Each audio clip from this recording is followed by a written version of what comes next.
Good everyone, I welcome you to this channel. In today's video, I'm going to show you how to edit a cinematic text review. It is very simple.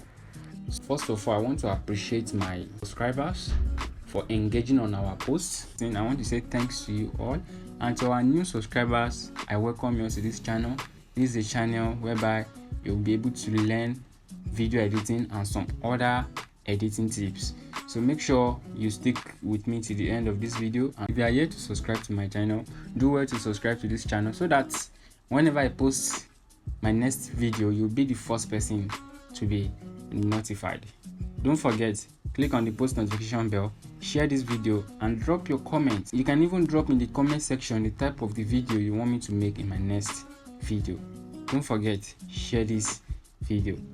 Alright, so without wasting much of our time, let's go over to our CapCut. In this video, I'm going to show you how to edit a cinematic text review.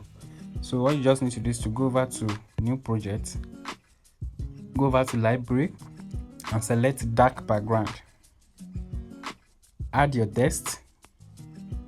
Go over to text, add your text. Let's add CapCut. Change the font. Change the font. Change it to elegant. Increase the font and mark it.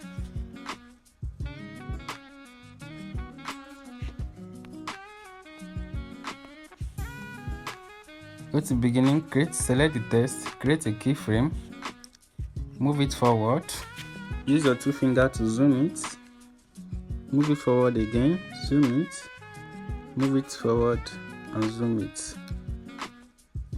So this is how it's going to be. Once you're done with that, export it.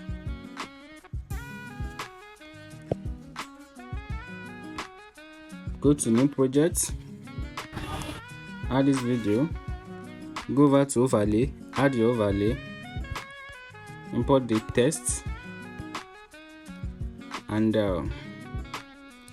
use your two fingers to make it cover the screen. Go over to splice and make it darken. Select darken, and once you are done with that, go over to animation and go over to out, select zoom in. So you are going to have it like this. So this is how to make a cinematic text review. Subscribe to my channel. Make sure you subscribe, like this video. I'll see you in my next video.